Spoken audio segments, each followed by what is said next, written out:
حمد و ثنا ہو تیری کون مکان۔ السلام علیکم ورحمۃ اللہ وبرکاتہ۔ حمد و ثنا ہے اس پاک پروردگار کے لیے جس کے قبضہ قدرت میں ہماری اور آپ سب کی جان ہے۔ دوستو، آج امہات المومنین میں سے حضرت جویریہ بنت حارث کے بارے میں گفتگو کریں گے۔ یہ حضرت جویریہ بنت حارث قبیلہ خزا کے خاندان بنی مستلق کی رہنے والی تھی اور اسی خاندان سے تعلق رکھتی تھی۔ ان کے والد محترم کا نام حارث بن ابی زرار تھا۔ یہ اس قبیلہ کے سردار تھے، بڑے مالدار تھے اور اپنے زمانے کے اپنے خاندان کے سردار ہونے کے باوجود یہ بڑے ڈاکو بھی تھے۔ رہزنی بھی ان کا مشغلہ تھا اور لوگوں پر بڑا دبدبا، بڑا رعب رکھا کرتے تھے۔ اور اسی پر بس نہیں تھا، یہ اسلام دشمن بھی تھے، مسلمانوں کے کٹر دشمن تھے۔ مسلمانوں کو نیست نابود کرنے کے لیے ہمیشہ در پہ لگے رہا کرتے تھے، اور جو لوگ بھی جناب محمد الرسول اللہ صلی اللہ علیہ وسلم اور دین اسلام کو نقصان پہنچانا چاہتے تھے ان کا بھرپور ساتھ بھی یہ دیا کرتے تھے۔ چنانچہ ایک مرتبہ قبیلہ بنو مستلق نے یہ پروگرام بنایا، یہ پلان بنایا کہ مدینہ میں محمد صلی اللہ علیہ وسلم کے اوپر نعوذ باللہ حملہ کیا جائے اور انہیں ختم کر دیا جائے، ان کے اوپر غالب آ جایا جائے۔ چنانچہ حارث بن ابی زرار کی سرداری میں، ان کی رہبری میں جو یہ جنگ کے لیے یہ لوگ نکلے۔ اس جنگ کا نام دیا گیا جنگ مریسی۔ اس جنگ مریسی میں جناب محمد الرسول اللہ صلی اللہ علیہ وسلم حارث بن ابی زرار کے مد مقابل رہے، اور یہ جنگ اچھی طریقے سے جنگ لڑی گئی، اور اس جنگ میں جناب محمد الرسول اللہ صلی اللہ علیہ وسلم فاتح اعظم بنے، بڑی فتح ہوئی، اور حارث بن زرار جو اپنے قبیلے کا سردار تھا، اپنی رہبری اور اپنے کمانڈری میں یہ جنگ لڑ رہا تھا، یہ شکست فاش تسلیم کر کے یہ بھاگ گیا۔ یہ خود تو بھاگا، لیکن بھاگتے بھاگتے اپنے داماد کو اسی جنگ مریسی میں قتل ہونے کے لیے چھوڑ گیا۔ لہذا اس کے داماد کا نام تھا مصافع۔ یہ مصافع جو ہے اسی جنگ میں قتل کر دیا گیا، اور انہی کی بیوی تھی حضرت جویریہ، جو بعد میں اللہ کے رسول صلی اللہ علیہ وسلم کی حرم بنتی ہے۔ مصافع قتل کر دیا گیا اس جنگ میں، اور باقی لوگ جو ہے اس جنگ میں گرفتار ہو کر کے مرد کو غلام بنا لیا گیا، عورتوں کو باندی بنا لیا گیا، لونڈی بنا لیا گیا۔ یہ گرفتار شدگان لوگ جب مدینہ میں لائے گئے، لانے کے بعد اسلام کا قاعدہ ہے، مسلمانوں کا شروع سے قاعدہ ہے کہ جب اسلام کے خلاف، مسلمانوں کے خلاف کوئی جنگ لڑی جاتی ہے تو اس جنگ میں جنگ فتح ہونے کے بعد جو مال و اسباب میسر ہوتے ہیں اس میں ملتے ہیں تو اسے مال غنیمت کہتے ہیں، اور جو مرد غلام گرفتار ہوتے ہیں اسے غلام بنا کر کے غازیوں پر تقسیم کر دیا جاتا ہے، اور جو عورتیں گرفتار ہوتی ہیں اسے باندی بنا کر کے رکھ لیا جاتا ہے۔ لیکن اسلام ایک واحد ایسا مذہب ہے جس مذہب میں غلام اور باندی کو بہترین مقام دیا گیا، ایک بڑا مرتبہ دیا گیا۔ کہا گیا کہ غلام کو اس طریقے سے استعمال کرو کہ اس کو تکلیف نہ ہو۔ حضرت عثمان رضی اللہ تعالیٰ عنہ نے ایک مرتبہ اپنے غلام کو کان پکڑ کر اینٹھی دی۔ وہ اینٹھی دینے کے بعد کچھ ہی دنوں کے بعد حضرت عثمان غنی رضی اللہ تعالیٰ عنہ کو یہ احساس ہوا کہ میں نے غلام کو کان پکڑ کر کے اینٹھی دی ہے۔ احساس ہونے کے بعد اس غلام کے پاس پہنچے ہیں اور کہا مجھے معاف کر دو، میں نے تجھے کان پکڑ کر اینٹھی دی ہے اور اسی کے عوض میں تم بھی مجھے کان پکڑ کر اینٹھی دے دو تاکہ قیامت کے دن تم مجھ سے سوال نہ کر سکو اور قیامت کے دن میں تمہارا مجرم نہ بن سکوں۔ اس غلام نے کہا کہ جس خدا کا ڈر آپ کو ہے اسی خدا کا ڈر مجھے بھی ہے کہ آپ ہمارے حاکم ہیں اور میں آپ کا محکوم یعنی غلام ہوں۔ کل قیامت کے دن میں بھی نہ گرفتار ہو جاؤں خدا کے دربار میں کہ تو محکوم غلام ہو کر اپنے حاکم کے کان کی کرنیٹھی ماری۔ یہ اسلام کی تہذیب ہے، یہ مسلمانوں کی تہذیب ہے کہ جس تہذیب میں غلاموں کو بھی عزت دی جاتی ہے، غلاموں کے اوپر رحم کرم کیا جاتا ہے، غلاموں کے ساتھ ہمدردی و مساوات کا معاملہ کیا جاتا ہے۔ باندیوں کے بارے میں ہے کہ باندیوں کے ساتھ بھی اسلام حسن و سلوک کا معاملہ کرتا ہے۔ اور مذاہب کے اندر جب جنگیں ہوا کرتی تھی تو اس میں جو گرفتار کر کے لائے جاتے تھے تو ان غلام اور باندیوں کے ساتھ جانوروں والا سلوک ہوا کرتا تھا، کھانے کو نہیں دیا جاتا تھا، پٹائی حد سے زیادہ ہو جاتی تھی، کام نہ کرنے پر اسے جو ہے بے دردی سے مارا اور کوٹا جاتا تھا۔ لیکن اسلام میں ان چیزوں کا کوئی بھی دخل نہیں ہے، اسلام ان چیزوں کو نہیں مانتا، اس کے اندر ممانعت ہے کہ غلاموں اور باندیوں کو مارا جائے۔ چنانچہ غلام کو بھی تقسیم کیا گیا، باندیاں بھی تقسیم ہوئی۔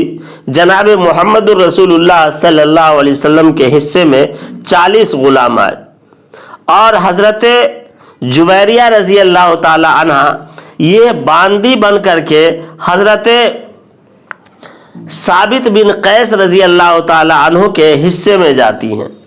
حضرت ثابت بن قیس کے حصے میں جانے کے بعد یہ ایک سردار کی بیٹی تھی، ایک مالدار کی بیٹی تھی اور اس کے اندر ایک سرداری کا خون جوش مار رہا تھا۔ اس نے کہا حضرت ثابت بن قیس کو کہ ثابت بن قیس مجھے مکاتبت پر رہا کر دو۔ مکاتبت اسے کہتے ہیں کہ مجھ سے کچھ پیسہ لے لو اور اس پیسے کے عوض میں تم مجھے آزاد کر دو۔ تو حضرت ثابت بن قیس نے کہا کہ تم 19 اوقیہ مجھے دے دو اور 19 اوقیہ کے عوض میں تجھے آزاد کر دوں گا۔ لہذا ان کے پاس تو پیسے تھے نہیں، لیکن انہوں نے لوگوں سے سنا تھا کہ جناب محمد الرسول اللہ صلی اللہ علیہ وسلم پریشان حال، محتاج، غریب کے بڑے ہمدرد ہیں، غم گسار ہیں۔ یہ آئی ہیں اللہ کے رسول صلی اللہ علیہ وسلم کے پاس۔ حضرت عائشہ بھی تشریف فرما ہے اللہ کے رسول کے پاس۔ آنے کے بعد کہا اللہ کے رسول میں غریب ہوں، میں گرفتار ہو کر کے آ گئی ہوں، والد صاحب کی طرف سے تو مالدار ہوں لیکن گرفتار ہونے کے بعد غریب ہوں، میرے پاس پیسے نہیں ہے، دولت نہیں ہے، میں باندی بن گئی ہوں، لیکن میرے ضمیر یہ گوارا نہیں کرتے کہ میں غلامی اور باندی کی زندگی جیوں۔ آپ سے التجا ہے، گزارش ہے کہ میں نے جو ہے ثابت بن قیس سے میں نے بات کر لیا ہے، انہوں نے 19 اوقیہ چاندی کے عوض مجھے رہا کرنے کے بدلے جو ہے تیار ہو گئے ہیں مکاتبت پر، تو لہٰذا آپ میرا ہیلپ کریں، آپ میری مدد کریں تاکہ میں رہا ہو جاؤں، باندی نہ رہ سکوں۔ اللہ کے رسول صلی اللہ علیہ وسلم نے فرمایا کہ میں بالکل تمہاری مدد کروں گا۔ چونکہ اللہ کے رسول صلی اللہ علیہ وسلم کا منشا، اللہ کے رسول صلی اللہ علیہ وسلم کی مرضی اور اللہ کی جو مرضی ہے تعدد ازواج، جو اللہ کے رسول صلی اللہ علیہ وسلم کی اتنی شادیاں ہوئی ہے، ان شادیوں کے پیچھے اللہ کا بڑا مقصد چھپا ہوا ہے، اللہ کی بڑی مرضی ہے۔ اللہ تبارک و تعالیٰ کوئی نہ کوئی پلان کے تحت جو ہے اللہ کے رسول صلی اللہ علیہ وسلم کی اتنی شادیاں کرائی ہے۔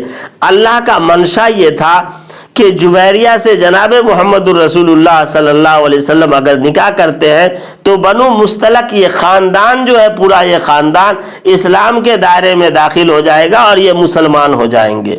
اللہ کا منشا یہ تھا۔ چنانچہ اللہ تبارک و تعالیٰ نے جناب محمد الرسول اللہ کو کہا کہ آپ ان کو پیغام دیجئے اپنے نکاح کا۔ اللہ کے رسول نے کہا، حضرت عائشہ بھی تشریف فرما تھی کہ میں تمہارے بدلے مکاتبت یعنی جو تم نے پیسے کا وعدہ کیا اس کو میں ادا کر دوں اور تم اس کے بعد تم مجھ سے آزاد ہو کر کے تم مجھ سے نکاح کر لو۔ حضرت جویریہ رضی اللہ تعالی عنہ نے بڑی خوشی سے کہا کہ اللہ کے رسول میں سنتی تھی، آج میں نے دیکھ لیا، میں سنتی تھی آپ ہمدرد ہیں، اب غم گسار ہیں، پریشان حالوں کی پریشانی دور کرتے ہیں۔ اللہ کے رسول آج دیکھ رہی ہوں واقعی آپ ہمدرد ہیں، آپ مجھے آزاد بھی کروا رہے ہیں اور مجھے اتنی عزت دے رہے ہیں اپنی حرم بنا کر، اپنی بیوی بنا کر۔ میں نے یہ سوچا بھی نہیں تھا کہ آپ مجھے اپنی حرم بنائیں گے۔ اور پھر کہا کہ میں نے ایک خواب دیکھا تھا اسلام میں داخل ہونے سے پہلے، آپ سے ملاقات سے پہلے، کہ مدینہ سے ایک چاند اتر رہا ہے مدینہ کے جانب سے اور وہ میرے گود میں آ رہا ہے۔ تو جب میں نے دیکھی تو خود اپنے آپ میں اس کی تعبیر کر لی تھی، وہ تعبیر آج درست ہو رہی ہے۔ چنانچہ حضرت جویریہ رضی اللہ تعالیٰ عنہ نے اللہ کے رسول صلی اللہ علیہ وسلم سے نکاح کیا۔ اللہ کے رسول صلی اللہ علیہ وسلم کی زندگی میں آئی ہیں۔ حضرت عائشہ صدیقہ فرماتی ہے کہ حضرت جویریہ رضی اللہ تعالیٰ عنہ اتنی خوبصورت تھی، اتنی خوبصورت تھی کہ کہا گیا کہ اتنی خوبصورت تھی کہ شاید ان پر خوبصورتی ختم ہو۔ بڑی خوبصورت خاتون تھی۔ جب ان کے والد محترم کو معلوم ہوا کہ میری بیٹی جویریہ گرفتار ہو کر کے جو ہے مسلمانوں کی یہاں باندی کی زندگی گزار رہی ہیں، تو انہوں نے بہت سارے اونٹ، بہت سارے سامان، بہت سارے جانور، بہت سارے دولت کو لے کر کے یہ آئے ہیں، نکلے ہیں۔ نکلنے کے بعد کہ میں ان دولتوں کو لے کر جاؤں گا، ان پیسوں کو لے کر کے جاؤں گا، ان جانوروں کو دے دوں گا اور دینے کے بعد جو اپنی بیٹی کو میں آزاد کروا لوں گا۔ لیکن جب یہ وہاں سے چلے ہیں تو عقیق نام کے ایک وادی کے پاس جب پہنچے تو دیکھا کہ 2 اونٹ بڑے خوبصورت ہیں۔ سوچا کہ اس وادی عقیق میں اس 2 اونٹ کو چھپا دیتا ہوں اور باقی چیزوں کو لے کے جاتا ہوں، محمد صلی اللہ علیہ وسلم کو دے کر بیٹی کو آزاد کروا لوں گا اور یہ اونٹ میرے پسند کا ہے، اس اونٹ کو لے کر چلا جاؤں گا۔ جب وادی عقیق سے نکلے ہیں چھپانے کے بعد تو اللہ کے تبارک و تعالیٰ نے حضرت جبرائیل علیہ السلام کو اللہ کے رسول کی خدمت میں بھیجا اور کہا جا کر بتا دو جناب محمد الرسول اللہ صلی اللہ علیہ وسلم کو کہ اس حارث بن ابی ضرار نے 2 اونٹ کو چھپا رکھا ہے وادی عقیق میں اور یہ 2 اونٹ کو چھپا کر کے آپ کے پاس آ رہے ہیں۔ جب یہ پہنچے ہیں، پہنچنے کے بعد کہا کہ اللہ کے رسول آپ یہ سارے دولت لے لیں، سارے مال لے لیں، سارے پیسے لے لیں اور یہ جانور لے لیں اور اس کے عوض میری بیٹی کو چھوڑ دیں۔ اللہ کے رسول صلی اللہ علیہ وسلم نے فرمایا کہ حارث ٹھیک ہے، لیکن بتا تو صحیح کہ وہ تیرے 2 اونٹ جو اس کو تم نے عقیق کی وادی میں چھپایا ہے اس کا کیا بنا؟ حضرت حارث بن ابی ضرار نے فرمایا کہ بہت اس وقت بڑے متعجب ہوئے کہ اللہ کے رسول صلی اللہ علیہ وسلم کو یہ کیسے خبر مل گئی۔ کہا کہ میں سنا تھا کہ اللہ کا پیغام آپ کے پاس آتا ہے، بتایا تھا لوگوں نے کہ اللہ آپ کو پیغام اپنا دیتے ہیں، لیکن آج میں نے دیکھ لیا کہ واقعی اللہ کا پیغام آپ کے اوپر آتا ہے، آپ ہمیں کلمہ پڑھائیں۔ لہٰذا اللہ کے رسول صلی اللہ علیہ وسلم نے کلمہ پڑھایا اور یہ دائرہ اسلام کے اندر داخل ہو گئے۔ اللہ اکبر۔ اور ان کا دائرہ اسلام میں داخل ہونا تھا اور حضرت جویریہ رضی اللہ تعالیٰ عنہ کو اللہ کے رسول نے فرمایا اے جویریہ میں تیرے مہر کے عوض یہ 40 غلام جو تیرے جو قبیلے کے گرفتار ہو کر آئے میرے حصے کے ہیں، اس مہر کے عوض میں اسے آزاد کرتا ہوں۔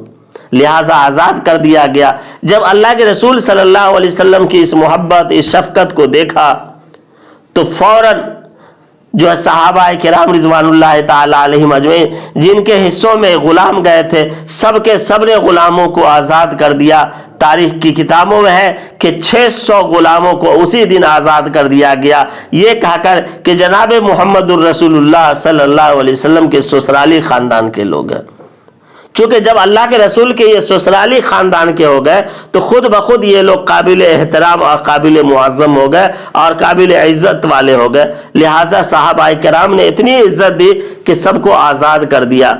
حارث بن ابی زرار نے اسلام کے قبول کرنے کے بعد اسلام کے ساتھ اتنا جو بہترین معاملہ کیا ہے، اسلام کا اتنا ساتھ دیا اور اسلام کے سربلندی، اسلام کی سرخروئی اور اسلام کے نشر و اشاعت کے لیے اپنی تن من دھن کی بازی لگا دی ہے۔ حضرت حارث بن زرار کا بڑا واقعہ ہے، بڑا ایک رتبہ ہے، ایک بڑا خود اپنے آپ میں ایک مقام ہے، لہٰذا جو ہے حضرت عائشہ فرماتی ہے کہ حضرت زبیریہ تمام بیویوں میں بڑی ممتاز ہے، بڑی حیثیت والی ہے کہ ان کی وجہ سے ان کے تمام قبیلے کے لوگ دائرہ اسلام میں داخل ہو گئے، یہ ان کا الگ امتیاز ہے۔ پھر جناب محمد الرسول اللہ صلی اللہ علیہ وسلم کی شریعت کا ایک بڑا مسئلہ جو ہے امتیوں کو ملا حضرت زبیریہ رضی اللہ تعالی عنہ کے ذریعے سے۔ وہ مسئلہ یہ تھا کہ ایک مرتبہ اللہ کے رسول حضرت زبیریہ کے گھر پہنچے ہیں، کہا زبیریہ کھانے کے لیے کچھ ہے؟ اللہ کے رسول نے کہا کہ اپنے یہاں ایک خادمہ جو کام کرتی ہیں اس خادمہ کو ایک جگہ سے صدقے کا گوشت ملا، وہ مجھے ہدیہ دے گئی ہے، اسے پیش کروں؟ اللہ کے رسول نے فرمایا اس کے لیے صدقہ ہے اور میرے لیے ہدیہ ہے۔ تو پتہ یہ چلا کہ سیدوں کے لیے، سادات کے لیے صدقہ لینا اور صدقہ دینا سادات کو یہ درست نہیں، لیکن اگر کسی غریب کو، کسی محتاج کو، کسی پریشان مسکین کو کوئی کچھ صدقے کا دیتا ہے اور وہ اس کو زکوٰۃ کا دیتا ہے، وہ خود پالے اور وہ اس کو اپنی مرضی سے کسی پر خرچ کر دے تو یہ صدقہ نہیں ہوتا۔ مثال کے طور سے زید غریب ہے، مسکین ہے، اس کو زکوٰۃ کا پیسہ ملا اور یہ اس کا مستحق تھا، لیکن کوئی سید ہے اور اگر زید زکوٰۃ کا پیسہ پانے کے بعد کسی سید کی دعوت کرنا چاہ رہا ہو زکوٰۃ کے پیسے سے تو وہ کر سکتا ہے، اس لیے کہ وہ اس کے لیے زکوٰۃ تھا اور سید کے لیے جو یہ تحفہ ہے، ہدیہ ہے۔ اس اللہ کے رسول صلی اللہ علیہ وسلم کی اس بیوی کے اس معاملے سے بڑے مسئلے کا انکشاف ہوا۔ حضرت زبیریہ رضی اللہ تعالیٰ عنہ بہت عبادت گزار تھی، بہت ہی نیکوکار تھی اور اتنی عبادت کیا کرتی تھی کہ ایک مرتبہ کا واقعہ ہے کہ حضرت عائشہ صدیقہ رضی اللہ تعالیٰ عنہ سے روایت ہے کہ حضرت فرماتی ہے کہ ایک مرتبہ حضرت زبیریہ رضی اللہ تعالیٰ عنہ صبح میں گھر میں عبادت کر رہی تھی۔ اللہ کے رسول جب جانے لگے تو دیکھے کہ زبیریہ عبادت کر رہی ہے، پھر ادھر سے اشراق کے وقت آئے تو دیکھے کہ عبادت کر رہی، پھر چاشت کے وقت آئے تو دیکھا کہ عبادت کر رہی، پھر جب جو ہے زوال سے دوپہر سے پہلے آئے تو دیکھا کہ عبادت کر رہے۔ اللہ کے رسول نے حضرت زبیریہ سے پوچھا کیا زبیریہ تو اس وقت سے عبادت ہی کر رہی ہے؟ حضرت زبیریہ رضی اللہ تعالیٰ عنہ نے فرمایا کہ اللہ کے رسول میں عبادت ہی کر رہی ہوں، اپنی قوم کے لیے، اپنے لوگوں کے لیے میں دعا کر رہی ہوں کہ جو بھی غلطیاں کوتاہیاں ہوئی ہیں اللہ اسے معاف فرما۔ تو اللہ کے رسول صلی اللہ علیہ وسلم نے فرمایا کہ میں ایک ایسی دعا بتاتا ہوں کہ جو تو اتنی لمبی عبادت کی ہے، اتنی لمبی عبادت کے بعد تو نے جو دعا کی ہے وہ جو ہے یہ صرف ایک دعا کو تو پڑھ لے گی تو اس کا ثواب بھی مل جائے گا اور تیری دعا کی قبولیت بھی ہو جائے گی۔ تو حضرت زبیریہ نے کہا بتایا جا، تو اللہ کے رسول صلی اللہ علیہ وسلم نے وہ دعا بتایا، اس دعا کو ملاحظہ فرمائے اور آپ بھی پڑھیں، اپنے دوست احباب کو بھی کہیں دعا پڑھنے کے لیے۔ میں وہ دعا بتا رہا ہوں۔ سبحان اللہ و بحمدہ عدد خلقہ و رضا نفسہ و زینت عرشہ و مداد کلماتہ۔ اس دعا کو پڑھیں، اللہ تبارک و تعالی بڑا نافع دے گا۔ اور حضرت زبیریہ رضی اللہ تعالی عنہ سے جو ہے اللہ کے رسول صلی اللہ علیہ وسلم کی 7 حدیث جو ہے مروی ہے، جس میں سے 2 بخاری میں ہے، 2 مسلم شریف میں ہے، باقی اور دیگر کتب میں جو ہے یہ حدیثیں جو ہے ملتی ہیں۔ حضرت زبیریہ رضی اللہ تعالی عنہ جو ہے 65 سال کی عمر پائی ہے اور 65 سال عمر پانے کے بعد اس دنیا سے رخصت ہوئی ہے۔ حضرت زبیریہ رضی اللہ تعالی عنہ کے جنازے کی نماز جو ہے یہ مروان بن حکم نے پڑھایا. یہ حضرت امیر معاویہ رضی اللہ تعالیٰ عنہ کے زمانے میں ان کا انتقال ہوا ہے, اور جو اس وقت مدینہ کے گورنر تھے مروان بن حکم, اس نے جنازے کی نماز پڑھائی ہے. اللہ کے رسول صلی اللہ علیہ وسلم کے ساتھ صرف 6 سال کی عمر میں زندگی 6 سال کی جو ہے زندگی گزاری ہے. 6 سال اللہ کے رسول صلی اللہ علیہ وسلم کے ساتھ رہی ہیں. آپ کی زندگی میں صرف 6 سال رہی ہیں, اور 6 سال کی مدت میں انہوں نے بہت سارے تقوی, بڑے طہارت, بڑے علم کو حاصل کیا ہے, اور لمبی عمر پائی ہے.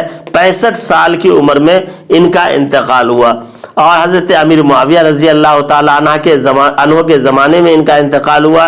حضرت زبیریہ رضی اللہ تعالیٰ عنہ بڑی نیک خاتون تھی, بڑی اچھی سیرت کی ملکہ تھی. اللہ تبارک اور جنت البقیع میں یہ مدفون ہوئی ہے.